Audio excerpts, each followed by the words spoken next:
Hello and welcome back. My name is Michael Fudge and this is lesson 17 in our Learn to Program in Java series. In this lesson we'll cover file input and output. On the agenda for lesson 17, first we'll talk about the basics of file I/O, that is, how do you read and write to data files.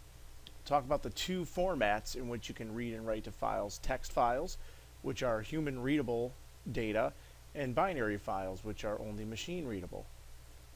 Then we'll do some examples of some basic text file I/O, and we'll do some examples of binary file I/O, specifically focusing on serializing the objects that we've made already.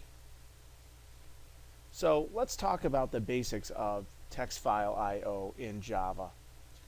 My argument is if you can do console I/O, which we've been doing all up until this point, you should have no problem implementing text file I/O. It's pretty much the same thing. As a matter of fact, when you think of system.in, which we usually think of that as the keyboard, but think of that as an input of text. And then system out, think of that as an output of text, and really you have what's going on. Now, rather than us reading from system in and system out, instead we're going to use the class file. And in Java, the class file is a representation of a physical file on disk. As a matter of fact, when you construct an object of class file, you usually give it a string that represents the file that you want to use. To mimic the print, println, and printf methods that we're used to, we will use the printWriter class. PrintWriter is used to output to a file the same way you write to system out, you use PrintWriter. And for input, we'll continue to use Scanner, which tends to be the most flexible class for doing input from a text file. And this will work the exact same way as you know Scanner already. Instead of using system in, we'll use an object of type file class instead when we create our Scanner class, or an object of our type Scanner. Okay, let's jump into a demo. In this first demo, we'll do something really boring, like create a file, write some data to it, and then open the file back up and read the data back out. Nothing earth-shattering, but it'll at least give you an idea on how file I/O works so that you can kind of build your own examples from there. Okay, here I am in my NetBeans IDE, and I've created a new project called Basic File I/O, and I have one class called BasicFileIO.java. And I'm going to start writing to a file, and then after I write to the file, I will read what I wrote back out. Then I will show you where the file is on disk, and I will open it up and show you that it really is a text file and it contains human readable text in it. Again, the difference between a text file and a binary file is the operating system treats a text file as text, which is of course human readable, and a binary file is binary, that is just a series of ones and zeros, and it's no guarantee that it will be human readable. Let's start by making an object of type file, and let's call this test.text. So the first line that we've added here comes from the package Java I/O, and it's a file class, and I call the variable file because I'm uncreative, and I'm going to make a new object of type file, and it needs one argument, which is the name of the file. There it is, test text. Now, file is a substitute for system in or system out that we can use with PrintWriter and Scanner. For example, let's write to the file, name and age to the file. So I need a PrintWriter to do that. I'm going to call it output, new PrintWriter. Where is this PrintWriter going to write? It's going to write not to system out, it's going to write to file. File is in essence a reference to test.text. Right? Need to include that package. Okay, output.println Mike Fudge, output.println 42.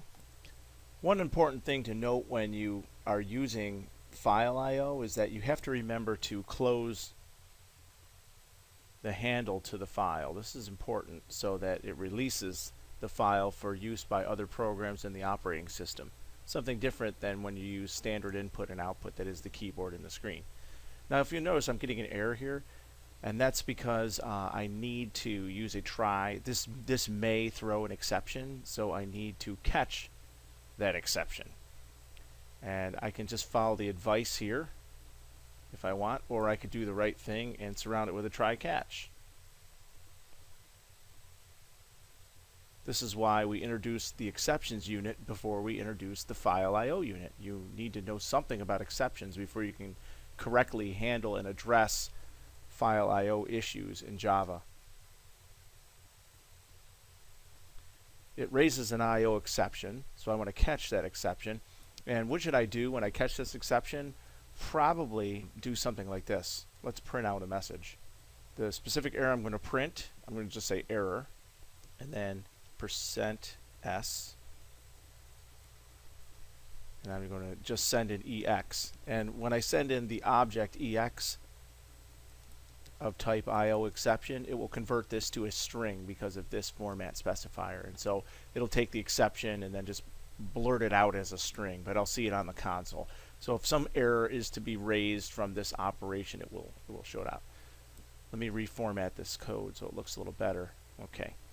So this, in essence, will write to a file. And at this point, I can run the program. It's not going to do anything exciting except write to the file. Now, you might be wondering, where's this file? So let's go find it. Well, the actual location of this file will vary a little bit based on your operating system. So here's the best way to find it. It's going to be in the same location as your project. So if I right-click on here and go to Properties in my NetBeans IDE, you'll see it says Project Folder. This is the location of that file because I didn't specify any other path. So I'm going to copy that project folder, and then I'm going to just explore the operating system file system, and I'm just going to drop that in there with a paste, and then there's test. See that? And my text file, it's human readable, and the first line, print line, Mike Fudge, that's what was printed. Second print line, 42, that's what was printed. So it did exactly what we expected. Let's write a program to read that file. Or let's continue our existing program, I should say, to read that file and then print the data to the console just so we know that we're correctly reading files again. So to read a file, we need the scanner class. And this is going to look similar. Normally here we'd say system in, right? Well, we don't want to read from the keyboard. We want to read from that file. So I'm going to put in that file. And now I can say string name is input.nextLine. Looks very familiar, doesn't it? Except I'm not getting input from the keyboard anymore. I'm getting input from this file.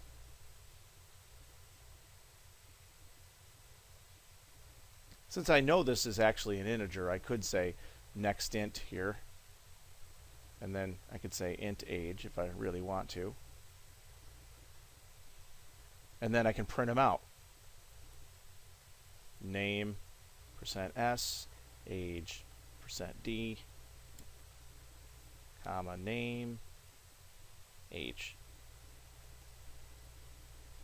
Now I'm getting an error here. So once again, for this error, I need to use my try catch. Now what kind of error can be raised here? You need to worry about catching the file not found exception.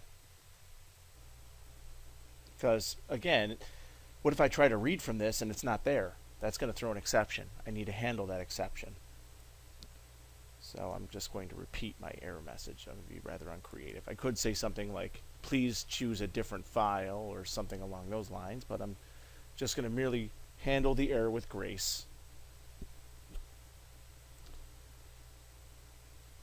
Now one important thing is if I didn't want to do a try catch in here, I could force this method to throw those exceptions. I could say public static void main throws file not found exception, IO exception up here, and then that would address the issue as well. But I think I'll catch them inside this method and do something with them. Okay, I think I've got it, and I think this should do what we expect. It should print out my name and age. Name Mike Fudge, age 42. It's important to note that it is it is reading these from the file. And just to prove to you that it is reading them from the file, I'm going to go back here to the file, Mike Fudge 42, right? I'm going to go into this code here, which this code here writes to the file, and this code here reads from the file. Right, this reads from the file, that writes to the file. I'm going to take this and just comment it all out. So now my program will only read from the file. It doesn't write to the file. So let me run it. It says Mike Fudge, age 42. Now let me go to my file, and let's change this around.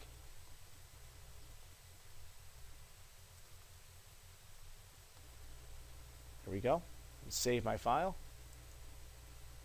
And when I run it this time, it better not say Mike Fudge, age 42. It better say Kelly Jones, age 46.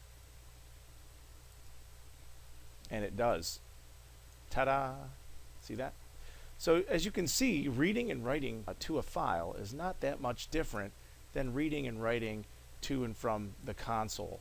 As a matter of fact, I could easily take a lot of the programs that I have written in the previous units and modify them to no longer accept input from system.in, but accept input from a carefully crafted text file. So that's really kind of the basics of text file I/O. As you can see, text file I/O is really no different than the I/O you already know. When we get into object serialization in a bit, you're going to see that this works a little bit differently, and that's because you're taking what you have in memory as an object and then writing it as binary to disk. There's lots of ways that you can do binary file I/O, and I think what I need to emphasize here is the most common thing that we're looking to accomplish with writing to a file and reading from a file is to be able to take our objects that only exist in memory and persist them. That is, maybe you have an object that holds your application settings. You know, it's an object of class settings, and it holds all sorts of different variables that control how your application works. And what you want to do is you want to have a way that those settings can be saved to a file so that the next time the program is run, a user doesn't have to configure how they want the application to behave, right? That's a great example of object serialization. So object serialization is just a process we use to convert an in-memory object into a series of bytes so they can be written to disk. And so we have two concepts. We have object to disk, we call that serialization, and we have taking it off of the disk and putting it into the object. That's called deserialization. The way this works is if you want your object to be capable to be serialized, in other words, if you want your object to be serializable, all you need to do is implement the serializable interface, and then your object will have this capability. Now that you've got a serializable object, how do you actually go about reading or writing that object to file? So once again, it's going to start with the file class, and then from there we're either going to make a file input stream if we want to read it, or a file output stream if we want to write it. And the input and output streams are telling Java to treat that data file like bytes and not like text. From there, we will use the object input stream or object output stream to actually do the serialization or deserialization. That is, taking the object and putting it in the file, or taking it out of the file and putting it back in the object. Again, so you need 5 things. To read from a file, you need an object of the file class, then you're going to need the file input stream, and then the object input stream, and ultimately you'll be able to read that serializable class. To work the other way, you're going to need obviously a file, and then the file output stream and object output stream to write that object to the file. Okay, let's get into a really quick demo. Okay folks, here I am in my NetBeans IDE with our next example, and in this example I have 2 Java classes I made. One is called Student Java, and you've seen this example hundreds of times before already in this class. The only difference between this implementation of student and other implementations of students is I added implements serializable and imported a package Java IO serializable. And this tells Java that I would like to take this student object and read to and write from a file with it. Okay. I would like to serialize it. And then here is my sample program, and in my sample program all I've done so far is I've made a reference file to students.txt, which does not exist at this point. And I have an array list, a dynamic collection of type student, and I'm calling it students. What a great name. And then I add 3 students. So if I were to run this program, it's not going to do much of anything at this point. But if I run it and then put a breakpoint on line 16, you would see that I have this collection students, and it's got 3 actual objects of type student in it. So maybe the first thing I want to do is maybe I want to write all 3 of these students, that is, write the entire collection to a file. Let's see if we can do that first. So I would like to serialize the collection of students. And I spelled serialize wrong, but that's going to happen. So first thing I'm going to need is a file output stream. And I'm going to call it, because I'm very uncreative, faux. That's going to be a new file output stream with my file. And of course I've got my red line here because I need to include the package, and now I still have a red line. It says unsupported exception, file not found exception, must be caught. Or I have to decide to not catch it and then just throw it up here in my main method. For example, I could just say it was file not found exception, right? I could just come up here and say, well, this, I'm not going to catch it here, but this is going to throw a file not found exception. Rather lazy yet convenient. So if I decide to not catch the exception when the potential file not found exception when this occurs, then I need to make sure that the method that this is contained within will graciously throw that exception for someone else to consume. I think I'll take that option rather than wrapping it in a try catch. Now I need an object output stream. I'm going to call this output. And that's going to be a new object output stream. And it's going to take not the file, but the file output stream. This is always the pattern. The file output stream takes the file, the object output stream takes the file output stream as its argument. And you can see that this is also complaining about throwing an exception. This throws an IO exception. So again, rather than surround this with a try catch, I'll just come up here and say, well, it throws a file not found exception, and also maybe it'll throw an IO exception. Okay, now how am I going to write these? Well, it's actually quite easy. I'm going to say for each student, I'm going to call it S, in my collection of students. How about we do this? Output dot write object. Which object do I want to write? S. And of course, you always want to clean up after yourself. It's what our parents always told us. Clean up after yourself. It's what I'm telling you now. When you use file IO in Java, clean up after yourself. What does that mean? You want to close all references to the actual file itself, right? So I need to make sure that I output dot close. So I need to make sure I type output dot close, and of course file output close. There we go. So this program in essence will make this collection, and then this code here from line 19 to 26 will serialize those 3 objects. Let's run it. Nothing exciting happens. But now if I go here to my source package There's where my project folder is. If I open this up, you'll see there's a student's file right there. If I open it up, this is now a binary file. You see when I open it up inside a text editor, I don't see anything that makes any sense to me. Okay, I might get lucky and see Dave and Bill in there and Tom, right? There's little hints of things, but this is certainly not human readable, nor is it designed to be. What it's designed to do is be a very quick and easy way that Java can write to and read from that file to and from into objects. So yes, I just serialized it. Now let me deserialize it. Deserialize the file back into the collection. Okay, to do this, I'm going to need a file input stream. I'm going to call this FI. That's going to be a new file input stream using our file.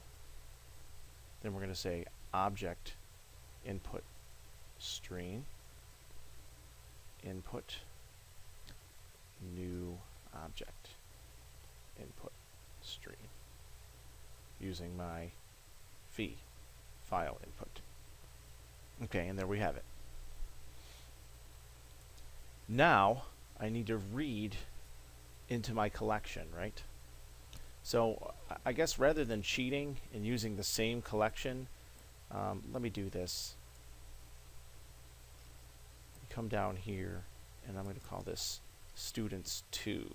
So now you know it's a completely different collection. And let's do this. While true, and let's say student S is student input dot read object. When you read an object, it returns an object back. I need to cast that object or treat the object that I read as a student before I assign it to an object of type student. I need to explicitly cast the object. And then let's add it to the collection, students 2.add s. Now, what's interesting about reading from an object is you might say, well, how do I know when I'm done, right? Well, when you can no longer read from the object input stream, it throws a end of file exception. So I need to catch that. And you see it's not throwing an error because I'm not catching it, but this will loop, and then actually this goes back to the difference between a user generated exception and a program generated exception. This is going to be a program generated exception. So I need to catch this. So I'm going to do this. So this is really the true pattern you need when you want to read an object input stream. That is, if you want to deserialize an object, you need to do this pattern. Try this, and at some point you are going to catch an end of file exception. And when you do, you're done. I know it looks kind of goofy, but that's how it works.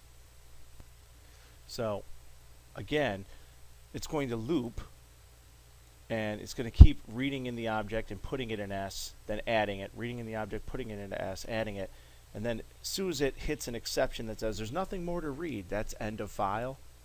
So it'll catch that exception, and then it'll exit out of the loop, because obviously in the try catch block, when the exception is thrown, it's going to stop running this code and start running this code. So it's really kind of an inelegant way to stop looping. There is no end of file condition in the object input stream. There's just an exception that gets thrown. You'll notice also I'm still getting an error here because I need to catch a class not found exception. What I'm going to do is I'm just going to do that up here. What you're saying when you do this, by the way, is you're pretty much saying these are the I give up throws, especially in the main method.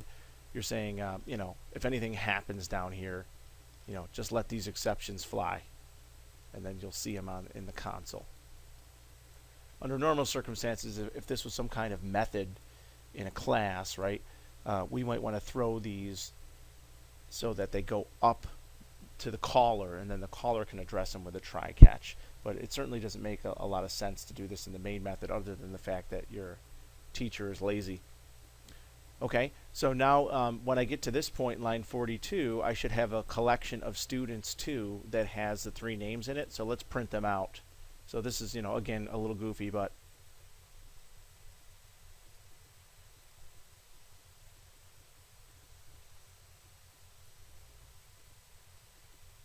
again, this doesn't really make a lot of sense, but I just wanted to prove to you that I'm not just pulling the wool over your eyes and printing the same thing we already had. I actually took this, wrote it to a file, read it from a file, and then put it back into memory in a completely different object, and then I'm going to print out that object.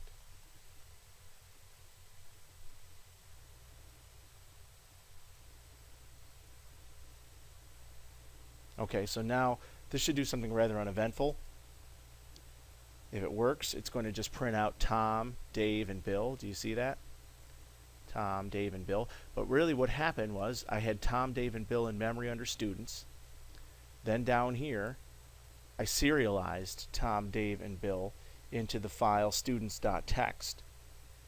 Then I deserialized Tom, Dave, and Bill from students.txt into another array list, students2. Then I printed out students2. And if you really don't believe me, I'm sure many of you do believe me, but if you don't believe me and I debug this, when I hit this breakpoint, you'll see I have 2 collections in memory. Students, this is my original one. See, there's Bill 2.0, and here's students2. And that one also has Bill 2.0. And how did it get in there? I read it from this file.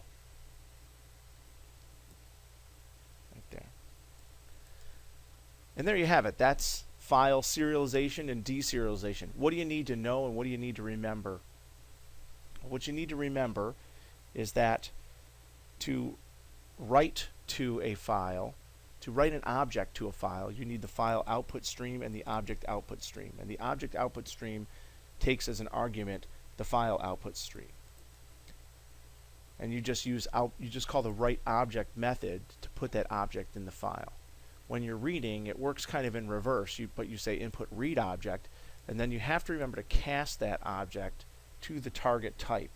So once again, in order to correctly read from a file, you have to know what's expected, right? I expect this file to contain a bunch of students, and so that's how I know to cast it as a student. And then lastly, when you can read no more from the file, it will throw an EOF exception, and you have to catch that exception. Otherwise your program will crash, right? If I do not catch this exception, I will get an error when it cannot read any more students out of the file, and I probably don't want that. I want the program to continue. Well, this concludes our lesson on Java file programming. We learned how to read and write to text files, and we learned how to serialize objects. Thank you very much for watching, and I'll catch up with you again next time. In the meantime, I welcome your questions, comments, and feedback on YouTube. Thanks a lot, and bye now.